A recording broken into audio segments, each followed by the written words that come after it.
I met Mr. Bulgari to repair a 1942 Buick Woody wagon that he had damaged on his estate. The handbrake wasn't set correctly and it went over an embankment and hit a tree. So he brought the car to us, Mr. Bulgari, and he came in and, we had no idea who this guy was. We looked at the car together and he added a scroll of extras to do. Rebuild the engine, redo the wood, redo the interior. And I was kind of like, whoa, who's paying for this?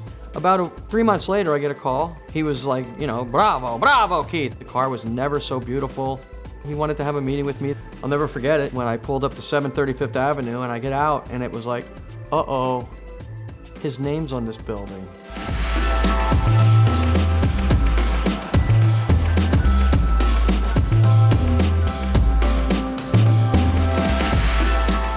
It was a fortuitous encounter and a lucky one, I must say, because these two brothers are fantastic. And if it wasn't for them, they would have been able to create all this.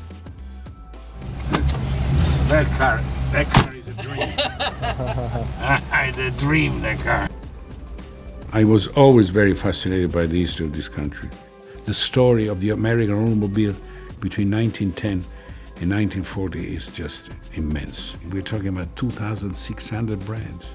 In 1929, before the crash, America produced 5 million cars.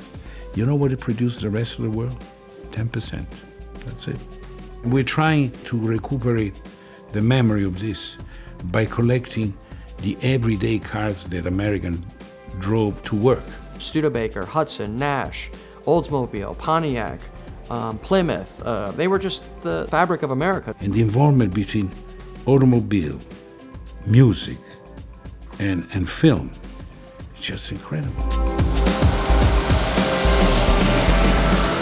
A lot of the big collectors collect the Duesenbergs and the big Packards and the Stutz and the Marmons and the Ferraris and the Bugattis because their value is there. They're worth millions. It doesn't make sense to do a car that's only worth 60, 80, 100,000. You have to put 300,000 to 500,000 in a car to restore.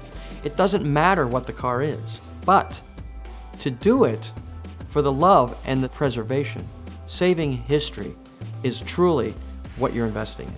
Because these cars need also people who are competent enough and dedicated enough and motivated enough to restore them.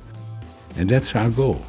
It was kind of humorous that Mr. Bulgari and I hooked up that have the same love affair for that same mark and that same model and manufacture of cars. And we had that connection with him and same passion. And we just continued this, what you see here. He kind of lets us create great things with the great guys we have. It's a team effort. I like it. Keith and Chris, I am totally devoted. Couldn't do anything without them. This is the mechanical shop, and all these cars that are in here right now need some sort of mechanical work, whether it's an engine, transmission, just service. This car right behind me is a 36 Pierce Arrow V12. This is a 35 Dodge Business Coupe, and we bought this car like this, except it had a real bad interior in it. It was an example of where somebody grabbed the material, put it in the car, and it's not correct. Some of the original older orphan cars, they don't make the materials for them. So for instance, this is a 42 Hudson door panel from the car, and it's very faded. So what we did is we have this material here made, which costs a little bit more to do so, but in the end, the result is you got a car that looks correct. So, it's being creative, you know what I mean? You gotta be creative. Think outside the box all the time. We'll restore something or have something made, and then the next person that has an orphan car, like a 42 Hudson, will benefit from that. This car here found its way to us through a good friend of Mr. Bulgari's, Fred Simeone. Fred Simeone has the Simeone Museum in Philadelphia. The average person would probably, put this in a junkyard. The wood is pretty much gone. There's nothing left here, So what we have to do is make all new wood. It's gonna take a lot of work. For most people, they would write this car off, right. So for us, it's a challenge. We did a 42 DeSoto, and we restored that car in an unbelievable amount of time. 4 months, but we did a Woody wagon. It took 2 years. We had to make all the wood. So this car is probably going to take us 2 years. A car that really is close to Mr. Bulgari is a 35 Nash Ambassador 8 sedan. And this car has unbelievable Art Deco styling. It's just an example of the 30s when the time was styling and elegance. The car not only looks great, it drives beautifully. And, you know, Mr. Bulgari, he's all about drivability as well as beauty. But that's the fabric that Mr. Bulgari has. He saves history. And this car needed to be saved.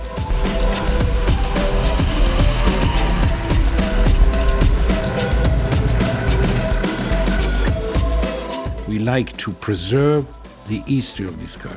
There is not an appreciation for the mere intrinsic value, but the appreciation for what they are, what they meant. And that's our goal. It really has to be done that way in order to save history.